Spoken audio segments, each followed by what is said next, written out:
how's it going, guys? My name is Zach with the Movie Castle, and today we're going to be taking a look at Nailbiter Volume 2, Bloody Hands. Overall, this is a series I really do like. I love the concept of a small town that, for whatever reason, serial killers are being born in. The idea of paranoia, true crime fandom, and just a small town with a mystery. It's all really cool stuff, and I love the characters. The interrogator, the sheriff, the teenage girl. They're all really fun and lead us through this mystery. But I think the thing with Nailbiter Volume 2 is it has to deal with the issue of expansion.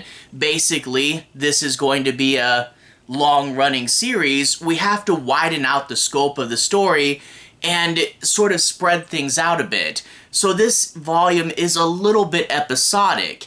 Now, the idea is that these volumes of Nailbiter have 5 issues in them each, so 6, 7, 8, 9, and 10. And the thing is, 6 and 7 are standalone stories. The first one involving a pregnant woman that wants to give birth in Buckaroo so that she can be famous if her son becomes the next butcher. That's super interesting, and I really like that. And if it was just this one standalone story before we got into a bigger arc, I'd be like, okay, that's fun, I get it. But the thing is, it's not that one, and when you get a second standalone story in issue 7 right after that, it does make me feel like, hey, I want to get back to the main plot here. And that second one involves real-life comic book writer Brian Michael Bendis coming to town, and I think doing a story about a real-life person always felt just a little cheesy and awkward, and the idea that most of the story is interviews, I mean, some of them hit and some of them don't, but overall this second story kind of felt unnecessary and not super action-heavy either. There is a bit of a fun, couple moments in here, but I think issue 7 really doesn't work. And after that, we get into the last 3 issues, and it felt really good to finally get focused again and finally get back onto the plot. But even that does divide itself between a beekeeper story and a bus driver story.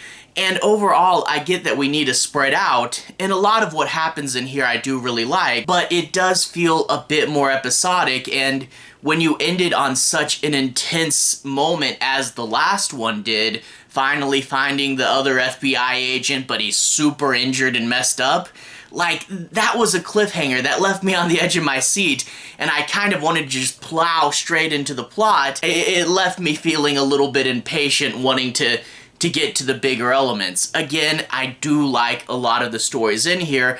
I thought it was pretty fun. It's just, yeah, it did get, this is kind of a side quest heavy volume. I hope that the plot moves a little faster in volumes 3 forward.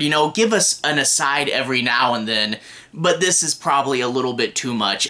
If you guys want to see a little bit more, I'm going to switch to the close-up camera. I'll talk in more specifics, but still be avoiding major spoilers, but I'll show you guys some of the story, some of the art. So without further ado, let's switch to the close-up camera. Alright, here we are inside the castle, taking a closer look at Nailbiter Volume 2. Bring it closer to the camera and we see that this volume has a subtitle, Bloody Hands, and then we get Hem floating in the water looking down at all these skulls. That's pretty cool. Flip it to the back, we get the quotes, we get some action splashes, and then we get the blurb at the bottom. Horror Mystery, $14.99, rated M for mature. Anyway, crack it open, and we get to see that the story is by Joshua Williamson with art by Mike Henderson.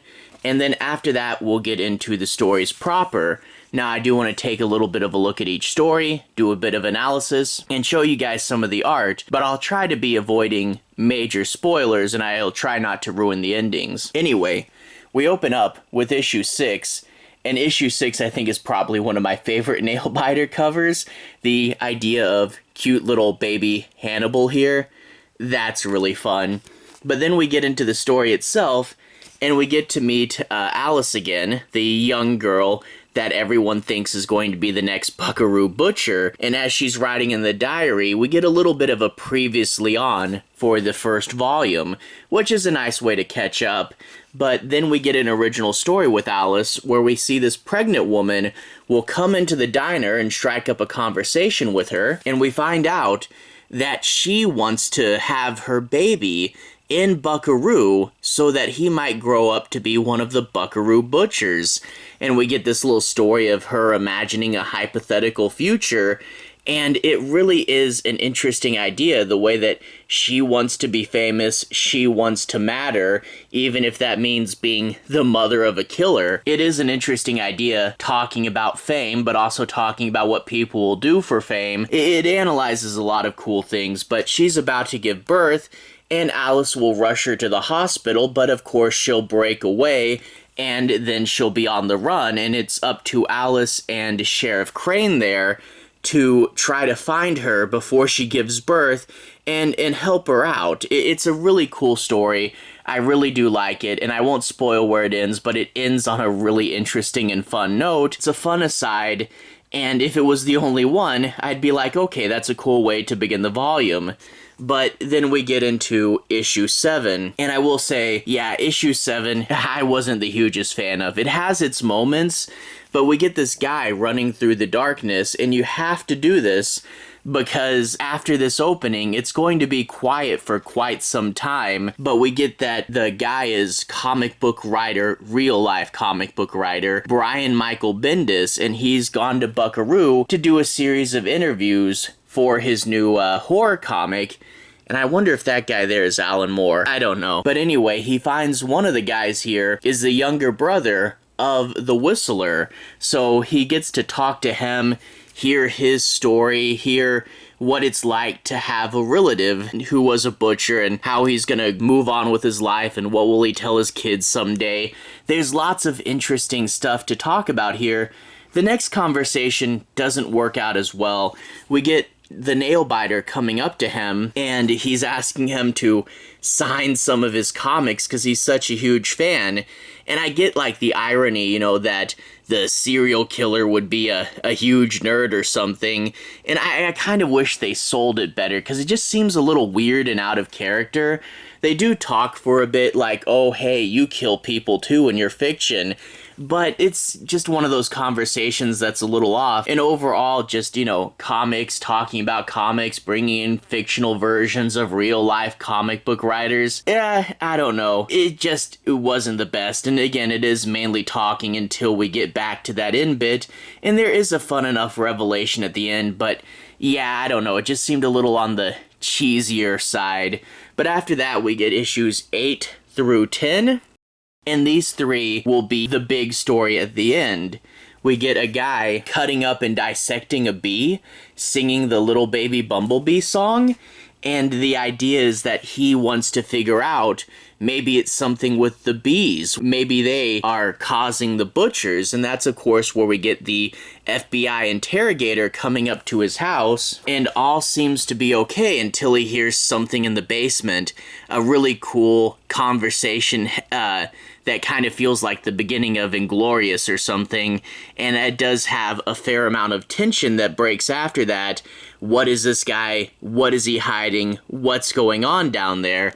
And I think this is a pretty fun, you know, especially the idea of a bee-themed character is really cool and interesting and different. But we also get, as another plot in here, is the school bus driver, and the idea is, you know, as he worked in Buckaroo for about 30 years, he drove the bus to school for multiple different generations of serial killers, and as we see younger versions of all these killers, we get to see him being more and more depressed over the years. Then when a new kid comes and he brings a magazine about the butchers and they're talking about which one's the coolest and which one's their favorite, he starts to snap and wonder which of these kids might be the next butcher, and that's going to take a toll on him, and he's going to do something very interesting and rash. But we also get this other character here. Turns out one of the kids that died in Volume 1, his father was a pastor,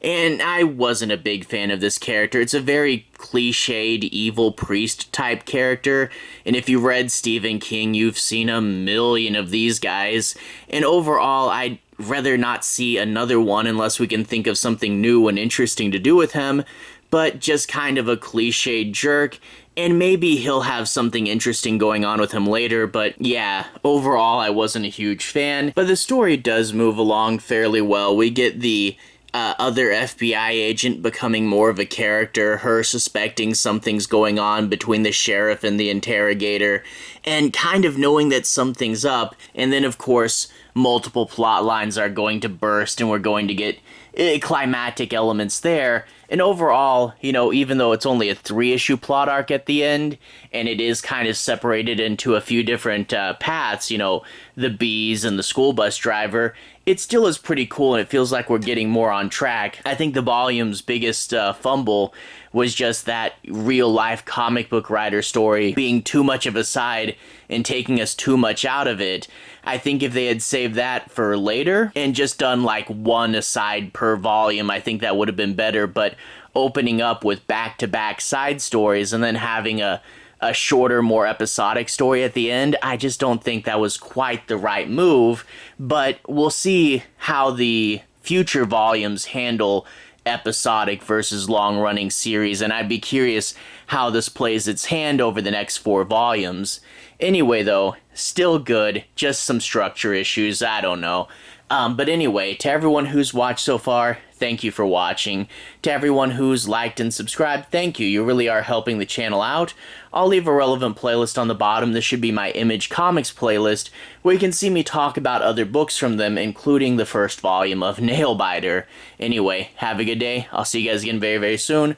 Relevant playlist on the bottom. Have a good day now.